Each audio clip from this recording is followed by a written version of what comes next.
تو انہیں ڈانٹ رہے تھے کہ تم لوگ یہاں پہ کرکٹ کھیلتے ہو، یہ جو لائٹیں لگی ہوئی ہیں اتنی مہنگی ہیں، یہ تمہارے باپ نے نہیں لگوائی ہوئی، اور تم لوگ جو ہے نا چندہ نہیں دیتے، تمہارے گھر والے چندہ نہیں دیتے، اور یہاں پہ آ جاتے ہو، اور آئندہ تم لوگ یہاں پہ نظر آئے تو میں تمہاری ٹانگیں توڑ دوں گا، اور اس طرح سے ان کو ڈانٹا۔ تو مجھے بڑا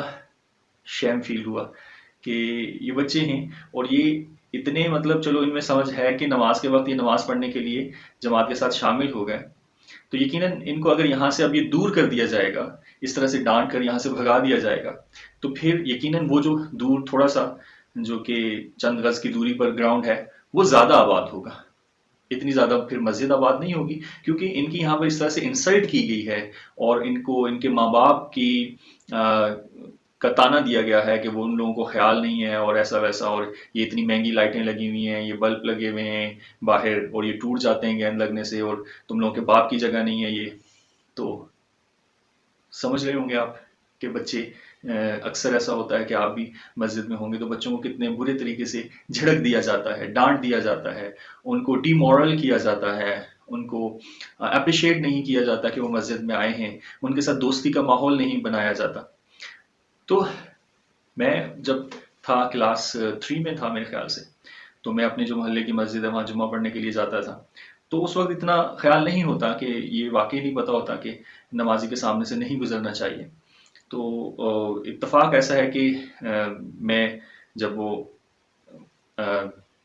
سلام پھیرا امام صاحب نے اور دعا کی تو میں اٹھ کے پچھلی صف میں آنے لگا، تو اتنی دیر میں پیچھے ایک شخص جو تھا وہ نماز شروع کر چکا تھا، تو میں بے خیالی میں ان کے سامنے سے گزر گیا، اور گزر کر میں نماز پڑھنے لگا، تو انہوں نے سلام پھیرنے کے بعد مجھے جو ہے نا کافی ڈانٹا، یعنی برا بھلا کہا، اور تمہیں عقل نہیں ہے، فلاں نہیں ہے۔ تو میں بہت ڈر گیا، تو بہرحال خاموش ہو گیا۔ تو جب مسجد سے باہر نکلا تو وہ شخص میرے ابو کے ساتھ سلام دعا کر رہا تھا۔ اب وہ سلام دعا کر رہا تھا تو میرا اور جو ہے سمجھیں کہ میری تو اوپر کی سانس اوپر اور نیچے کی سانس نیچے، اور پھر وہ چلتا ہوا ہمارے گھر تک آ گیا۔ پھر ابو نے انہیں بٹھایا، اور وہ ابو کا کوئی جاننے والا ہوا ہوگا تو چائے پینے لگے۔ تو اتنی دیر میں میری تو سمجھیں کہ سانسیں،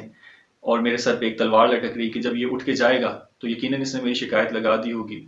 اور میری تو خیر نہیں ہے۔ اور بہرحال کافی میں ڈرا رہا، اور خیر وہ اٹھ کے گئے تو انہوں نے شاید مجھے نہیں پہچانا یا نہیں کہا، یا بہرحال جو بھی معاملہ تھا، لیکن ان کے وہ جو ڈانٹنے کی وجہ سے میرے اوپر جو ایک افیکٹ ہوا بچپن میں، وہ کافی دنوں تک قائم رہا۔ تو ہم اکثر جب ہم گھر میں دیکھتے ہیں کہ نماز پڑھنے کے لیے کوئی بزرگ کھڑے ہوتے ہیں تو بچے شور شرابہ کرتے ہیں، یا آگے چلے جاتے ہیں، یا گزر جاتے ہیں، یا کچھ ایسا معاملہ ہوتا ہے، وہ چھوٹے ہیں تو انہیں بہت برے طریقے سے جھڑکا جاتا ہے، ڈانٹا جاتا ہے، اور ان کی انسلٹ کی جاتی ہے، ان کی جو سیلف رسپیکٹ ہے اس پر اٹیک کیا جاتا ہے۔ یعنی ہم اپنا جتنا ایگریشن ہوتا ہے نا، جو ہمیں مہنگائی کی وجہ سے، حکومتوں کی وجہ سے، سیاست کی وجہ سے، اور باہر جو لوگ انسلٹنگ وے میں ایک دوسرے کے ساتھ انٹریکٹ کرتے ہیں، وہ سارے کا سارا غصہ پھر ان بچوں پر نکالتے ہیں۔ تو بچہ سوچنے پر مجبور ہو جاتا ہے کہ یہ جو ایک خاص طریقہ کار کے وقت جب یہ ہمارے بزرگ کھڑے ہوتے ہیں جائے نماز بچھا کر، تو اس وقت یہ اتنے جلاد کیوں بن جاتے ہیں؟ تو ایسی کیا چیز ہے؟ اور وہ ڈر ان کے اندر اس طرح سے بیٹھ جاتا ہے کہ وہ سمجھتے ہیں کہ عبادت کرنے والے لوگ، اور وہ جو عبادت کر رہے ہوتے ہیں تو ایسا لگتا ہے کہ وہ بچوں پر احسان کر رہے ہیں یا دوسروں پر احسان کر رہے ہیں، اور وہ اپنا سارا جو ہے اپنی جو انہیں ریوارڈ چاہیے وہ ان سے چاہتے ہیں، بچوں سے چاہتے ہیں کہ وہ رسپیکٹ کی صورت میں انہیں دیں، ان سے ڈریں۔ تو کیا نبی کی وہ طریقہ کار ہمیں یاد ہے کہ جب ایک بار ہمارے پیارے نبی صلی اللہ علیہ وآلہ وسلم جماعت کروا رہے تھے اور صحابہ کرام پیچھے موجود تھے، تو سجدہ اتنا لمبا ہو گیا کہ کچھ صحابہ کو شک گزرا کہ ہمارے جو نبی ہیں وہ ان کو کوئی حادثہ پیش آ گیا ہے، یا ان کی شاید روح پرواز کر گئی ہے جو اتنا لمبا سجدہ ہو گیا۔ اور پتہ یہ چلا کہ ہمارے پیارے نبی کے نواسے اس وقت ان کے جب وہ سجدے میں تھے تو کندھے پر سوار ہو گئے، تو ہمارے پیارے نبی صلی اللہ علیہ وآلہ وسلم نے اپنا وہ سجدہ لمبا کر دیا کہ بچے ہیں کہیں گر کے انہیں چوٹ نہ لگ جائے۔ تو ہمارا بیہیویئر کیا ہوتا ہے؟ تو کس طرح سے آپ اپنے بچوں کو یہ بتائیں گے کہ ہمیں جب ہم اللہ کے حضور پیش ہوتے ہیں، جب وہاں پر سامنے عبادت کے لیے کھڑے ہوتے ہیں، تو اس وقت تو ان بچوں کے سامنے ایک بیسٹ ایگزامپل ہونی چاہیے کہ آپ اتنے شفیق اور رحم دل ہو جاتے ہیں کہ وہ بچے اگر کوئی ایسی غلطی کرتے بھی ہیں، گود میں آ کے بیٹھ جاتے ہیں یا آپ کی کمر پہ چڑھ جاتے ہیں یا تھوڑا شور شرابہ کرتے ہیں، تو آپ سلام پھیرنے کے بعد انہیں ڈانٹتے نہیں ہیں بلکہ انہیں پیار کرتے ہیں، مسکراتے ہیں، تو ان بچوں کا ایک ٹرسٹ ڈیولپ ہوگا، اور وہ ٹرسٹ انہیں یہ بتائے گا کہ آپ جس کی عبادت کر رہے ہیں وہ کتنا رحیم ہے، کہ آپ چاہے ویسے آپ غصے والے ہوں، روب والے ہوں، لیکن جب آپ نماز کے لیے کھڑے ہوتے ہیں، قبلہ رخ اپنا چہرہ کر کے کھڑے ہوتے ہیں، تو اس وقت آپ کے جسم کے اندر ایسی کیا تبدیلی آ جاتی ہے کہ بچے وہ محسوس کریں، تو انہیں یہ محسوس جب ہوگا، انہیں ایک میسج ملے گا پازیٹیو، تو وہ پھر یقیناً یہ سوچنے پر بھی مجبور ہوں گے کہ یہ شخص جب عبادت کے لیے کھڑا ہوتا ہے تو یہ اتنا اچھا ہو جاتا ہے، اتنا شفیق ہو جاتا ہے، اتنا مہربان ہو جاتا ہے، تو یہ جس کی عبادت کر رہا ہے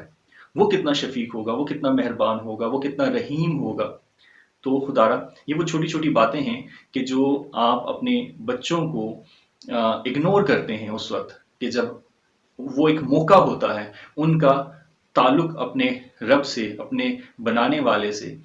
اپنے کریٹر سے مضبوط کرنے کا، وہ یہ ایک وقت ہوتا ہے جس میں ہم انہیں یہ ایک پریکٹیکل انہیں ڈیمونسٹریشن دے سکتے ہیں کہ ہم جس کی عبادت کر رہے ہیں وہ کتنا پیارا ہے، وہ کتنا رحیم ہے، وہ کتنا عظیم ہے، کہ ہم جب اس کی عبادت کرنے لگتے ہیں تو ہم خود نرم پڑ جاتے ہیں، ہم خود ہمارے اندر جو ہے وہ محبت کوٹ کوٹ کے بھر جاتی ہے۔ تو جب سلام پھیریں تو اپنے بچوں کو اپنی دعا میں شامل کریں، انہیں اپنی گود میں بٹھائیں، انہیں پیار کریں، بلکہ ہو سکے تو جب نماز کے لیے کھڑے ہوں تو چھوٹی چھوٹی جا نماز لے لیں، ان کے لیے بھی رکھیں تاکہ وہ اس ڈیمونسٹریشن کو اپنے دل سے ایکسیپٹ کریں، مجبوری میں وہ نمازیں نہ پڑھیں، کیونکہ زبردستی میں پڑھائی گئی نمازیں پھر ہم بچوں کو مذہب سے دور کر دیں گی، ان کے دل میں روب اور دبدبہ تو آ جائے گا، وہ ڈر تو جائیں گے، لیکن وہ اپنے دل سے جو ہے اس طرف نہیں آئیں گے۔ تو میرے پیارے بابا جان، میرے والد صاحب، میں انہیں بابا کہتا ہوں، تو وہ کبھی اگر مجھے میری امی یا بہن بھائیوں کو ڈانٹتی تھی تو وہ کہتے تھے کہ ڈانٹا مت کرو، کہ یہ ایسی ایک آگ ہے جو کوئی لگانے سے لگتی نہیں اور لگ جائے تو پھر بجھتی نہیں۔ تو دعا کیا کریں اور اپنے بچوں کے ساتھ شفقت کیا کریں، اور اس وقت خاص طور سے جب آپ قرآن پڑھیں، نماز پڑھیں ان کے سامنے، تو پھر ان کا آپ کا رویہ اتنا پازیٹیو ہونا چاہیے کہ وہ خود بخود کھنچے چلے آئیں، اور پھر جب وہ کھنچے چلے آ جائیں تو پھر اللہ تعالیٰ سے دعا کریں کہ یا اللہ یہاں تک تو میں انہیں لے آیا ہوں، آگے تو انہیں قبول فرما، اپنی محبت ان کے دل میں ڈال دے، اور یہ یہاں پر رہیں لیکن ان کا خیال تیری طرف ہو۔ تو اس دعا کے ساتھ کہ آپ جہاں کہیں ہوں، ایمان اور صحت کی بہترین حالت میں ہوں، گوہر ایوب کو اگلی ویڈیو تک کے لیے اجازت دیجیے۔ اللہ حافظ۔